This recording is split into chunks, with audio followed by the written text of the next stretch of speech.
Batman, Dying is Easy. This is a short film done by Bat and his son, and it has gone viral. I watched it actually the day it dropped. And now there's a petition going out to have Aaron Schnoke, I think that's how you pronounce his name, director. He's done some Bat and his son work. It's always been really solid stuff. And for their limited budgets, they do pretty well. They also did the Jack versus the Valiant Universe.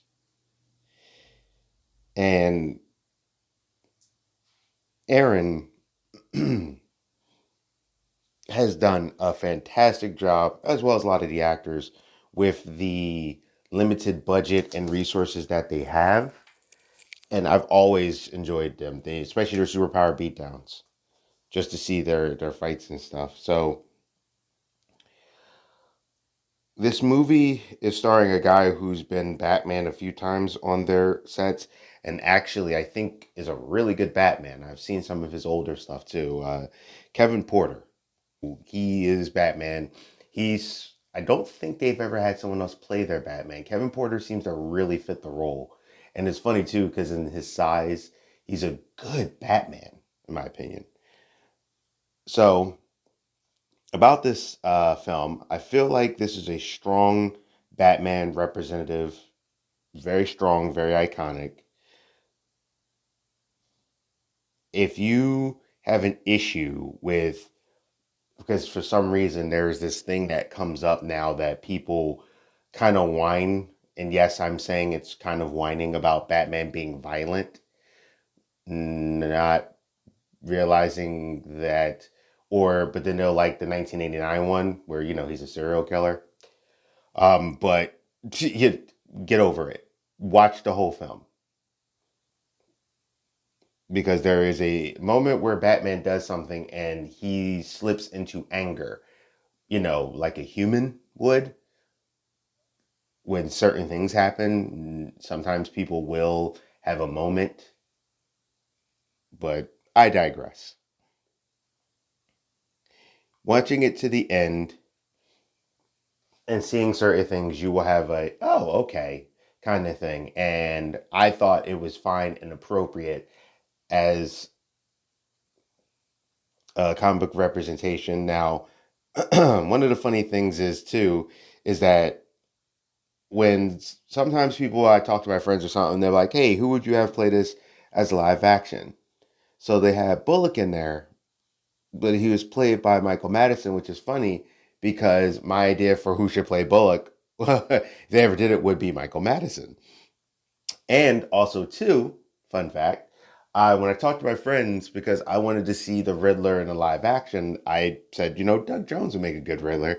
And then they got Doug Jones to be the Riddler. Two dreams fulfilled, I guess. But you get several villains throughout the whole thing, and it was also pretty cool because Chris Daltrey played Hugo Strange, like a younger version. But I thought it was also cool because it was Chris Daltrey, and unless you like really paid attention, you wouldn't know it. Like he did to me, my personal opinion, he did a very good job. I only caught on because of like one thing he said, and I was like, wait, is that Daltrey? So yeah, but you've seen characters like Mr. Freeze, Zaz, Poison Ivy, Harley. The Bat and the Sun version of Harley, I really like her. First time this particular version, she's a stunt woman, right? The first time I've seen her was actually Deadpool and Domino versus Joker and Harley. That version of her, that particular actress, I can't remember her name right now.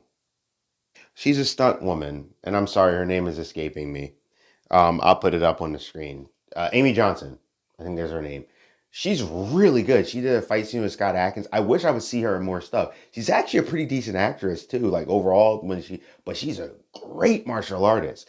But like she did a movie like Raise, stuff like that. Really good. And they had her in there, and I was very happy about that. They've had other people play Harley, and they did pretty good too in Bat and the Sun. But that particular Harley, to me, is like she's the Harley. Uh, that you see in like Mad Hatter, like I said, Hugo Strange, a version of Killer Croc I thought was pretty good. You even see the Condiment King. To me, this was very strong, like the comic, and you even see Barbara Gordon as well, who's like very good. And also, if when you hear Kevin Porter's voice as Batman, I've watched pretty much all of Bat and the Sons and Kevin Porter through the years as Batman in different types of suits and outfits. So anyone who's like, I don't like that suit or something, well, if you go through them, he's had different suits, just like the comics where his suit changes. So I think that's really cool.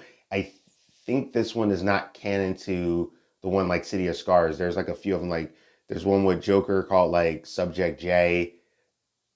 um, City of Scars, and these particular ones, I think were like an their own little mini universe. Where this one is set differently. They just reused the actor, but then again, when they end, it could have just been like, "Ah, I faked it." You know, you'll see if you ever watch them. Anywho, Kevin Porter plays a really good Batman.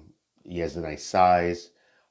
His voice is very good. Like I said, I wouldn't mind him being a voice actor to a Batman. I think he really nails it. There's a nice Easter egg at the end. I won't spoil it after the credits. This movie definitely has a touch of the Arkham games. Especially what really reminded me of it was the communication between the radio, where Batman, between him and Oracle. And it was a nice balance showing that Batman punishes criminals, but he's also a hero. His concern is also to save, but he will put the paws on the criminals as need be. And they have some very good action sequences. Bat and the Sons always had them. Like I said, if you've never watched Superpower Beatdown, you don't even need to care about the other things. The fights are really epic. And I think they used their budget. It was an Indiegogo campaign. And this Gotham had its own flair. Like it looks like the Gotham, and I know they had to like CG some of the stuff in green screen and anything. It's like I said, it works. It's decent. I think it's fine. Budgets do make a difference for me. But I do like that you've seen some built like a building too. Some things were a little lighter. So it was like Gotham, just like any city, sometimes we'll start to slowly shift their Art Deco. Uh, like, for example, North Jersey has a lot of things they're constantly doing construction, so it's starting to look different. Chicago, I've seen it where it's constantly doing things, it's starting to look a little different as they add things to it. So I kind of like the balance. Like you saw that gothicness, but then you've seen little bits of lighter touches. I don't know if it was intentional or not, but I actually thought that was a pretty cool little touch, and it made Gotham feel like theirs. A little dark, a little light kind of thing. The Batmobile felt like the tank feel. That seems to be the popular thing to do right now. Like the in Nolan's one, the Cliff Jumper, the Arkham games has that tank kind of build, and even DC's Deceased has the tanks. I think the reason why we're not seeing the cars as much anymore is because people are starting to think of Batman being more urban tactic or using urban tactics. And the car is cool, but I think there's room for the like little miniature car that's almost like an armored tank. It's fine. And I liked what they did with the tires, the six tires, and it had the fin. So it's kind of like Batman over time is like, well, if I the better a car, the stronger car I have, the more damage it can take, kind of thing. That's at least my thought with it. If you don't like it, I understand, but I'm okay with it. I wasn't the biggest fan of the Cliff Jumper because it never became the Batmobile. But I don't mind it. Like I actually did like the Arkham Batmobile, and I thought this Batmobile was nice. I actually liked it. And also too in the DC EU version, he has that kind of tank Batmobile too. I like the suit. It felt like a combo of the Affleck one mixed with the Arkham games and a little touch of Nolan with how they did the black layers. The Arkham set up the build and kind of the divots, I guess you could say, through the suit. I liked Affleck's suit, and I like that they gave him that kind of cowl because that suit to me, since Batman and a lot like what at the time went to Snyder, I'm talking about Scott Snyder's writings and the artwork. Batman wears that black and gray, and sometimes the black with the ears in a certain way. So Affleck's suit is actually to me the most, not even to me, it is the most comic book accurate suit out of all of the suits, if you compare the timing to what the comics look like. And they kind of took inspiration, look like from all those to make their own with the all black. I would like to see, I was totally fine with the suit. I would like to see more of that though, variations like the blues, the grays, like Batman kind of putting a little bit more to comics, kind of like Affleck's suit. And I like the cowl with the anger because it just fits Batman, and it always makes him look angry, and I like that because Batman is Bruce Wayne's vengeance and anger. It's all of his dark emotions to be represented as fear. So he should look that way. That's just how I see it. Um, I also like that you get to see Batman, like I said, with him doing action.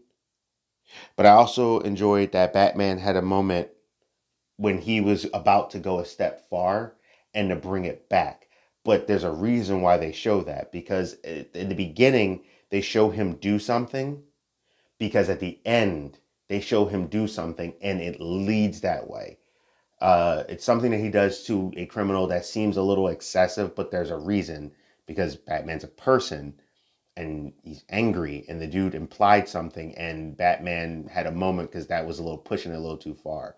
But it does go in line with what you see at the end, where it's like, it's supposed to lead you somewhere mentally. Then when the payout at the end, you're like, wait, is this that type bat? And it's like, oh, I see what y'all did, kind of thing. I enjoy they play Batman basically at his edge. He'll break a knee or he'll hurt somebody, and I think personally, people who cry about Batman's brutality are holding on to like the cartoon and not thinking about Batman and who he is as a person. Batman will hurt you. Yes, Batman will hurt you when he is in his way, but or like you're in his way, but people also need to remember that Batman is driven by anger and vengeance with a veil of a code. He's like a ninja and a knight. That's why he's the Dark Knight. But he has a code. That's why he doesn't kill. But his honor will go so far. But sometimes it gets tested. Dealing with those kind of elements, you got to be careful because sometimes those elements come in. It's the whole you look in the abyss long enough, you might the abyss will stare back, and Batman walks the edge. And for people who think that Batman won't ever do anything, there is a comic where he'll take it where he was mad about something. He went and messed up Mr. Freeze. Then he had to go to court to stop it because Mr. Freeze didn't do anything. And he actually had to go into court and break down that people have too much belief in Batman, too much blind trust, but yet he's a man in a mask who goes out and fights crime. And you have to still question, are these decisions always in the best interest? Is he the only one that makes the call? And he may help you in the city and stuff, but you can't just blindly follow him either. And that's the thing, because people seem to forget that Batman is a human who is angry and driven by vengeance from a moment, a very terrible moment that happened to him as a child, and it stunted him. So when he's punching people, a lot of, especially in the beginning, he always thought of his parents, the person who killed his parents. He hits them. When he's doing it, it's him hitting that person who ended his parents. And I think people somewhere along the lines forget that. But this movie isn't about the violence. There's violence in it, but there's a mentality to it, and I like that. But it's always that saying: if you're not careful, vengeance can consume you. If you're out for vengeance, dig two graves, one for the person and one for yourself. That kind of stuff. And I like that Batman plays that up as a character. Personally, I think you should see Batman slip from time to time because he's a human, and that's part of what makes him interesting. Not to the point of murdering people. I'm talking about to the point of he does a little excess when he gets a little angry or something triggers him, because that would make sense. And before anybody says it, like, oh, you mean like Murder Affleck? Yeah. Also, like Burton's one, who was a serial killer. Every action version of Batman has ended somebody. And Tim Burton's one lit a man on fire. So I don't want to hear that. Please, that just gets on my nerves when people are like Murder Affleck, and I'm like, did you guys miss the '89 Batman Returns? He was a straight up serial killer. He could have easily avoided those, and he didn't. And every complaint I personally have seen about how Affleck's one is depicted is funny. I can see that same thing in the Burton ones and in the other ones. I think, yeah, even in the other ones that were part of the Burton verse, but after Michael Keaton's. Just saying. Maybe I don't. I'm not saying you have to like Affleck's one, but the murder thing is not a good argument, especially if you like the old Batman, the other movies. So, as getting back on point, because with Batman having flaws because essentially he's rich and nuts. I thought this was a really good film. I thought it was a really cool story for Batman. I liked that it had the action, but it was very cerebral. I like that you got to see the other rogues. And for me, who's starting to get kind of tired of the overusage of Joker, because it feels like people can't seem to write about Batman's other villains that often, unless it's like Bane. When I'm like, he has a lot of villains. You can utilize those villains and make some strong stories. Part of the reason why Joker is so popular, not just because he's awesome, it's because that's who most of the writers always want to write. Yet you could do a deep dark story. I even had a cool idea for a story with Scarecrow. Let me know in the comments if you guys ever want to hear it. Also, I'm glad that the Batman's using the Riddler. I think Riddler is actually one of Batman's best villains. Like, I like Joker, but I think they've gone overboard with the Batman Who Laughs and the Robin King, and then Joker's back, and like I think they're pushing him too hard. And then they're giving him different sidekicks and stuff, and I'm like, y'all might need to dial that back just a smidge. But this was very cool. It was a deep conversation. It had a very interesting conversation between Joker and him, and the dichotomy of who they are. Um, how Joker feels about his personal life versus how Batman feels, what they go through, an overview of their relationship and the things that are there. And I like that Batman did something in the end that I was like, yeah, it was kind of like a gotcha back Joker, because that's something Joker would have done. Some people say it's out of character. It's not. I've read enough comics of Batman. No, it's not. He's done stuff like that where Batman will put it to you like this. Some people were complaining about what Batman did and said that wasn't like Batman, except I've read comics where Batman has actually set up criminal stuff and was doing crime, stealing and stuff for weeks to months. Yet he used it to get information or to do things to stop bigger crimes. Like Batman has actually done that on multiple levels. Even with the story with Ghostmaker, you find out Batman is doing certain things because he's doing other stuff. So I thought it was cool. I like the conversation and how Joker and him kind of nitpicked with each other. I think Aaron plays a really good Joker, my personal opinion, especially the way he does his face and the way his mannerisms are. I think he's pretty good at it. And yeah, I suggest that if you're a Batman fan, give it a watch all the way through. It's like a half hour. Don't And even to the end credits, don't sit there and use one little part that may bother you, or like a part here, or maybe you don't like the car or the suit, and then destroy the whole movie when the movie's narrative and what it is in the end, definitely the good. I'm going to say I think the good would outweigh the bad. I didn't have any issues with it per se, um, because I understand that Batman's a human and sometimes things happen. And I like to see that because I think someone who decides to put on a suit and do that is already on the edge when they, not that, not that the death of your parents should be something you ever just fully get over, but it's like it's always fresh in his mind kind of thing. Like it's like always right there as if it happened yesterday.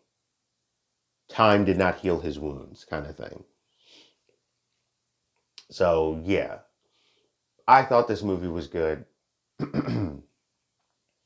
There's no really major spoilers. Everything I said is not really spoilers. They've talked about it themselves in the making of as they were going throughout. I wish I could have helped with this Indiegogo, but at the time it wasn't a good time and it sucks because I really would have loved to help for this. I would have loved to. Um, my rating would be I would buy, definitely. I thought it was a very good Batman movie, a very good depiction of Batman. I think Kevin Porter plays an excellent Batman, and I like the setup. And I would like to see more of this version of the universe if they wanted to in a different light. But this thing has gone viral since when I last checked it. Actually, since it's recording, I think it just hit viral, and I know I noticed I saw a petition going around to have Aaron do something, and I think he should. If you want to sign that petition, just go to the video or go under the Facebook of Bat in the Sun. And yeah, it's, I think he could do a good job. Just the geek protagonist. You stay safe, you stay healthy, you stay real. I'll see you.